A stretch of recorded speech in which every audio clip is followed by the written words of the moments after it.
What happens to unrequited love?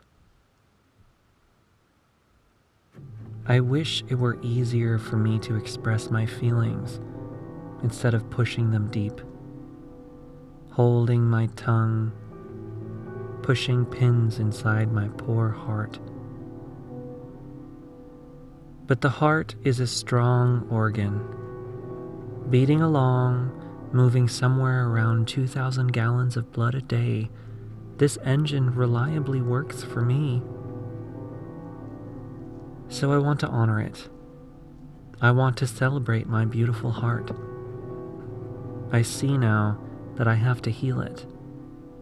And to heal means facing daggers.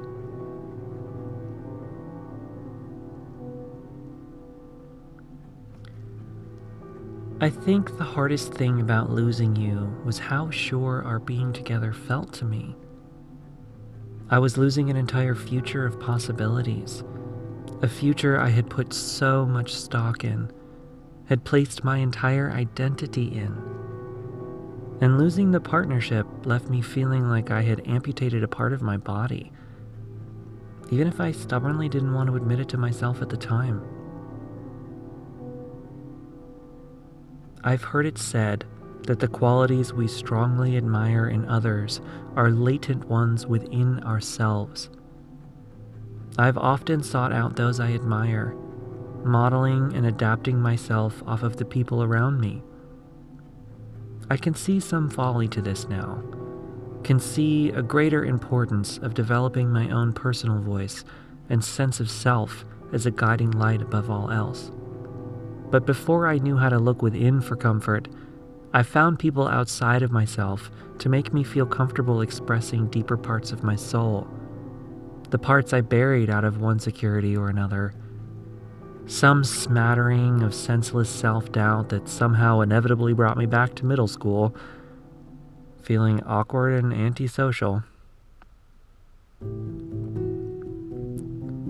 I no longer want to be insecure, but it's a hard habit to break, even if I know how to hide it well. Insecurity comes and goes in waves and periods. Some life phases have been worse than others. When it comes, it can ping and seethe inside. These childhood wounds can be the hardest to break. But I'm committed to my personal healing, and I've come so far. Far too far to give up on myself now. Before I finally stop to face these feelings and traumas within me and find my inner strength, I searched outside of myself for security. And sometimes those feelings, those fears, could so easily be subsided with the comforting smile of a friend, the reassuring nudge of a kind person I felt secure with, someone I didn't need to put up a mask with. Someone who could read me with a quick glance of acceptance, look fully at the pieces I couldn't imagine sharing, and say, "Oh, cool. You were one of those people for me."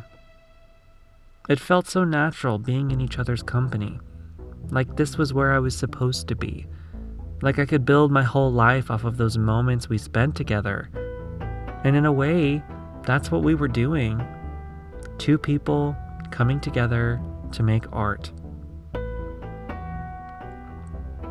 2018 was one of the best years I've experienced in this life so far, and though many aspects of my day-to-day experience added to that, I think a large part came from the time we spent together, working on music. There was never any question between us, just an open flow into something larger than either one of us. I believed so thoroughly in the deep connection I was feeling in our creative sessions, and I could feel us tapping into something massive.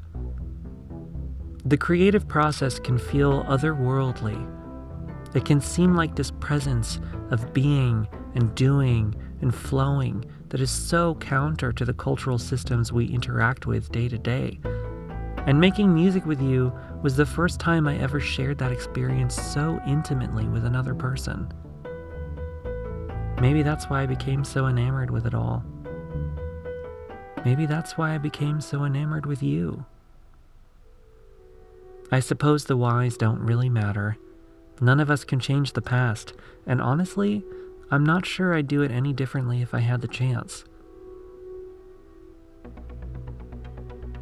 I knew I was starting to develop feelings for you around halfway into our music sessions. I thought I had more time. We were starting a band, and there was so much power in that music. I recently went back and listened to some of the sessions recorded to my phone, and there was really something there. I could feel the pull of it, could taste the magic of our songs. I thought we had time to make the music first, to start playing shows, to share it with others, and then after a time, I could share my feelings with you. But I guess the universe had other plans for the both of us. I can see now that the music was never enough for me, and I suppose it wasn't for you either. I can see now that the fantasy of our collective future shaping in my mind was ever only that, fantasy. It was the moments we shared together that meant something. They were the only thing that was real.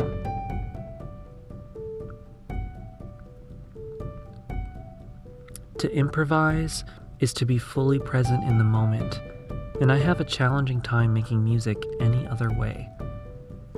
I think this frustrated you after a while. We couldn't re-spark the high points stumbled on in jam sessions. Structured work sessions never materialized beyond endless exploration. And when you were faced with the choice to continue with the project or to place your full energy into your job, you decided to drop it. I don't blame you. New York was calling your name, and who am I to hold a person back from their dreams? Maybe there was never any other outcome possible for us. I went to some pretty dark places after we stopped hanging out, and that's not something I blame on you. But it is a part of my story. And in order to heal, I have to express all of this. I was so confused for so long about why I was falling apart, about why my life was falling apart around me. But they say our inner and outer landscapes reflect one another. Where 2018 was one of the greatest years I've experienced, 2019 was one of the worst. When the music was over, my retreat into isolation became extreme. I was inspired at first. New music was coming to me, a new drive, a new direction. In my vision, I was hearing this complete sound. A synthetic orchestra exploded in my mind's eye, and I tried so hard to chase it down. And I pushed, and I could capture some things, but it never really felt enough. The sounds in my imagination couldn't be replicated. I hadn't processed my emotions from our project ending. I hadn't allowed myself to mourn the ending of my imagined outcome, and I told myself it was coming anyway. I completely abandoned the present moment and placed all of my feelings into the future. Push, push, push, someday, eventually, when it comes out, when I'm living my dreams, once it becomes a thing. But it was never about that imagined outcome, and I can finally see that now. The important moments we shared together had absolutely nothing to do with my fantasy of touring the world, playing music with you, and had everything to do with sitting down at the keyboard or the bass, sharing my time with you once a week, and just letting the music flow in whatever way it needed to. I have a hard time expressing my feelings, and I learned at a very young age to avoid and ignore emotional pain in order to survive. This is something I'm working on healing within myself. The emotions we ignore, they don't go away. They sit, and they fester, and they rot. And to hold that pain within is to allow it to express itself in unwanted places in our lives. I watched as my life drifted from expressing all of my dreams, from living a life I loved and needed, in a height of my personal power, come crashing down, falling into the darkest night my soul has ever experienced in my lifetime. And I thought I had reached lows before that point. I was stuck so thoroughly in my mind and my headspace and my personal anxiety that I completely lost sight of my inner being. I lost sight of my heart. What had once felt like such a sure thing became a distant reflection of something so far from possible. Infinite possibility transformed into a large and resounding no. And no seemed to be the only answer in my life for some time. In hindsight, a year doesn't seem like such a long time. And with the gift of hindsight, I can see a kind of cyclical beauty to the whole experience. In November 2018, I was feeling some of the best I had ever felt. And in November 2019, I was feeling some of the worst. One period reflecting the other. My inability to let things die when they were done, my difficulty in saying goodbye and closing out a cycle, led to a deep inability to move forward. I locked myself out of living in the present moment. This is the paradox of suppressing our emotions. We push them aside out of fear of how they will hurt us, fear of facing the unknown. But sitting on the other side lies peace and tranquility and the release of letting it all go. By ignoring and repressing, we hold on to it. There is no peace. There is no resolution. And moving forward with our lives, it brings these things forward into our choices and our decisions. Every action becomes clouded by the emotions we never had the courage to face. Avoidance became a way of life for me. It quickly became my dominant personality trait. And every action I had to take, every choice I had to make, became utterly dominated by fear and indecision.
All of this is now firmly in the past, and each of us has the power to transcend our past. We all have the power to exorcise old ghosts haunting us from within. With the courage to face the hidden emotions within me, I give myself the gift of release. Because hiding under the trauma and the hurt lies a deep connection to my inner strength and beauty. And running from that trauma instead of facing it head on means running from that deep inner connection as well. In the tarot, there are two cards representing change in our lives. The Death card and the Tower card. Both powerful and sometimes scary, but both equally transformative and important. Whereas the Death card comes to us as a radical transformation of our inner landscape, allowing us to become anew within our environment, the Tower brings with it a swift sweep of the whole world we know. The reality is, life keeps on moving into something else. Change is the only constant we have in this life. And in those times we want to dig in our heels and keep things the way that they are, the Tower comes in to crash that ideology down. And as the stubborn person that I am, lessons have had a way of coming in the hard way. But sometimes, the only way to learn how to play the game of life is turning the difficulty settings up to expert. And when we firmly embrace the challenges that life throws us and learn to face the hard times head on, we can break through it all and transform into a new being, move into a new beginning and brightness of being that comes from an awakening of the inner strength. After the Tower in the tarot comes the Star. Shining brightly, this star comes into our lives to show us that our inner truths, the North Star of all that we are, is there to guide us through any hardships and bring us into a new phase of living. I think one of the main reasons I became so enamored with you is that our connection and our work brought me closer to a part of myself that was yearning to be expressed. My inner North Star.